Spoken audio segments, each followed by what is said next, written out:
За сайн байцгаана уу. За нэг жоохон боломж гарсныг. За нэг богинохоо видеогээд оруулчих. Ерөнхийдөө бол нэг сүүлийн одоо хэд хоногийн дотор, хэдэн 7 хоногийн дотор. За нэг Монголын урлаг соёлын одууд. За ерөөсөө нэг олондоо одоо нэр хүндтэй хүмүүс. За харамсалтай нь ингээд одоо бурхны оронд ингээд явж байна. За хамгийн сүүлд одоо Монголын ард түмний хайртай хүү. За жинхэнэ уран бүтээлч хүн ингээд бурхны оронд явчлаа. За маш олон хүмүүс харамсаж байгаа. Харуулж байгаа. За тэр бол ойлгомжтой. За ямар ч байсан миний хувьд бол нэг хамт зураг авахсан ийм нэг дурсамж үлдээсэн энийг ийм зурагтай л үлдлээ. За миний ард түмний хувьд бол ямар ч байсан нэг ийм мундаг уран бүтээлж байсан гээд нэг ийм сайхан дурсамжийг ард түмэндээ үлдээлээ. Харин одоо нөгөө гэр бүл өр хүүхдтэй одоо өөрийнхөө түүхийг жинхэнэ нэг тодоор томруунаар гэхдээ бүр яруу янзын гоёор ингээд бичээд үлдээгээд за ингээд бурхны оронд явлаа. За үнэхээр харамсалтай байна. За гэр бүлд нь одоо гүн эмгэнэл мэдээж эрг илэрхийлж байна. Гэхдээ хараа энэ дээр нэг юм ойлгох хэрэгтэй байна. Ингээ маш олон хүмүүс урлагийн хүмүүс гэхээр нэг олонд одоо танил ийм хүмүүс ингээд явчихаар за ямар олон хүмүүс ямар олон урлагийн хүмүүс явж байна гэдэг ингээ харамсаад ингээд яриад харуусаад байна. Гэтэл угтаа бол яг үннийг хэлэхэд за бүр өстө жинхэнэ залуу халуунаараа эд хийж бүтээх насан дээр за маш олон залуус яг өдөр болгон бидний дундаас одоо энэ хорвоог ингээ орхио явж байна. За маш олон залуус бүр хар залуугаараа эдэр залуу насан дээр бүр хийж бүтээх насан дээр энэ хорвоогийн одоо бүр хамгийн муу муухай өвчнг аваад ингээд эдгэрхгүйгээр харамсалтай байна. Үнэхээр харамсалтай байна. Тэгэд нэг юм ингээ боддоо та нар бид нар чинь угтаа болвол хамгийн эрүүл байх хэвээр бүр хамгийн урт настай байх хэвээр ийм хүмүүс. Ягаад тэгэхээр биднэрт тийм ээ хангалттай газар нутаг байж байгаа. Бид нар ингээ бүр нэг талаар нэг тараад амьдэрсэн ч бидрийг чөлөөтэй агуулчих ийм хангалттай газар нутагтай. Дээрээс нь бидний идж байгаа ууж байгаа хүнс энэ дэлхийн хамгийн цэвэр органик. Одоо нэг бусад газар малаа өсгөхийн тулд одоо химийн бордоогоор ингээ бордоо тэрийг нь хүмүүс идэж байгаа бол бид нар жинхэнэ нөгөө байгалийн гаралтай одоо байгалаас ургаж байгаа тэр ногоог идсэн тэр малыг бид нар өөрсдөө өсгөөд үржүүлээд тэрийг ингээ хүртээд амьдарч байгаа. Өөрөөр хэлэх юм бол энэ дэлхийн хамгийн эко хүнсийг идэж байгаа. Гэтэл яагаад бид нар ингээд урт насалтгүй хар залуугаараа энэ хорвоог орхиод хар залуугаараа энэ хорвоогийн хамгийн муу муухай өвчнийг аваад байт юм бол. Тэгээ та нар боддоо одоо Монголд юу байна? Уур байна, утаа байна.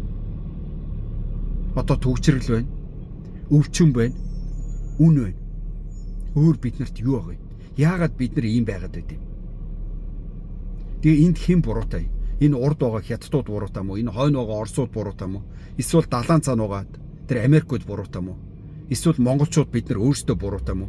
Эсвэл энэ монголчуудын сонгосон энэ төр засгийнхан буруутай мó? Дахиад цааш нь үргэлжлүүлээ ярих юм бол зүгээр л одоо энэ хилийн цаана гэхэд энэ хятад гэхэд одоо амьдрахын тулд аргаа олохын тулд одоо нэг юм үйлдвэржилгээд за энэ дэлхийд одоо бараа бүтээгдэхүүнээ зарахын тулд одоо хамгийн хямд өртгөөр бүтээхийн тулд энэ дэлхийн нэг хамгийн л одоо химийн хамгийн хордоо бодисуудыг бүгдийг нь холиод туршаад тэрийг үйлдвэржилт гэж нэрлээд бүр ингээд үйлдвэрлэл одоо 9 жорын үйлдвэр хэдэн зуугаараа мянгаараа ингээд байгуулад тэрэн дундаа өдөр болгон хордоод ингээд ажиллаад амьдралын төлөө зүтгэж яхад тэр хүмүүс ингээд амьдраад байдаг. Гэтэл нөгөө нэг тэр яриад байгаа хамгийн бохир юм нь бүр Монголд нэг ч байхгүй. Тэр үйлдвэрлэлт нэг ч байхгүй. Ийм улс тэдрээс бүр хамаагүй эрүүл биш. Хамаагүй ингээд богино настай. Ингээ яагаад ийм байгаад байдгийг. Тэг би нэг юм хоёр асуулт асуумаар. Нэгдүг нь болохоор угаасаа л монголчууд одоо ийм байхаас өөр арга байхгүй. Ерөөсөө байж байгаа нь л нэгэд. Нэгдүг нь. Хоёр дахь нь ерөөсөө ийм байх ёсгүй. Та нар хариултаа. Бид нар үнэхээр ийм байхаас өөр аргагүй ард түмэн юм уу? Бүгдээр бол үгүй гэж хэлнэ. Бид нар ийм байх ёсгүй гэж хэлнэ. Тэгвэл ийм байх ёсгүй болвол ийм байх ёсгүй байхын тулд яах ёстой? Энийг хэн нэгэн хийх ёстой. Хэн хийх ёстой? Хятад хийх ёстой юм уу? Оросууд хийх ёстой юм уу? Америкууд хийх ёстой юм уу? Эсвэл монголчууд өөрсдөө хийх ёстой юм уу? Бид нар ийм байх ёсгүй болвол энийг хэн өөрчлөх юм? Бид нар өөрсдөө л өөрчлөх. Гэвтэл монголчууд маань харамсалтай нь энийг өөрчлөх хүч алга, хүсэл алга, бүр тэр чадал алга, чадвар алга бүгдээрээ буугаад өгсөн. Одоо үн эндээс буухгүй, энэ ингээ өвчин арилахгүй. Эсвэл энэ үхэл хагацал ингээд одоо улам одоо юу гэдэг биднээс холдохгүй. Эсвэл энэ Монголын авилгал муу муухай энэ утаа, уур, уцаар хизээч багасахгүй. Эсвэл энэ эрх хөрөгчд хизээч явахгүй. Тэднийг эсэргүүцээд ямар ч нэмэр байхгүй. Бид нар ийм юмны төлөө тэмцээд ямар ч үр ашиг байхгүй. Бүгдээрээ буугаад өгсөн. Тэгээд ингээ буугаад өгчгөр чинь биднээс ямар хүч гарах юм? Ямар одоо юмыг өөрчлөх тийм хүсэл нэгэнд байхгүй болохоор бид нар юуг өөрчилж чадах юм? Тэгэхээр хэлж байгаа, ярьж байгаа нь болохоор бид нар ийм байх ёсгүй, энийг өөрчлөх ёстой. Гэтэл хийж байгаа үйлдэл нь та нар ингэ бодоод үзтээ. Нэгэнд буугаад өгсөн хүмүүсээс хийж байгаа үйлдэл нь болохоор яг л нөгөө саяны ярьж байгаа шиг. Ийм буугаад өгсөн хүмүүсээс дахиад нөгөө хариултын нэг рүү.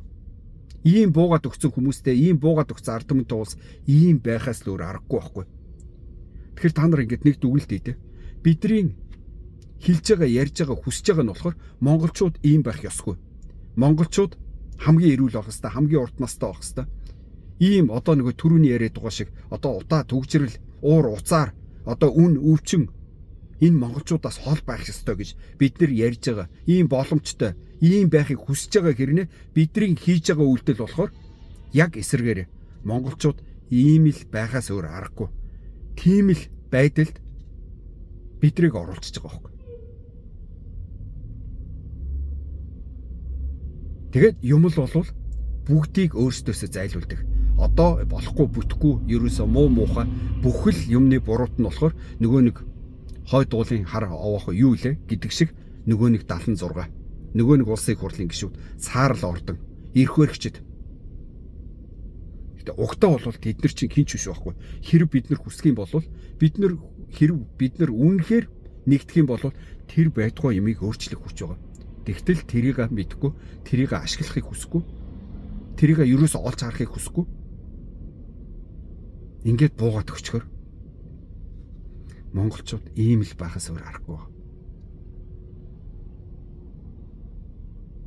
Үнэн харамсалтай.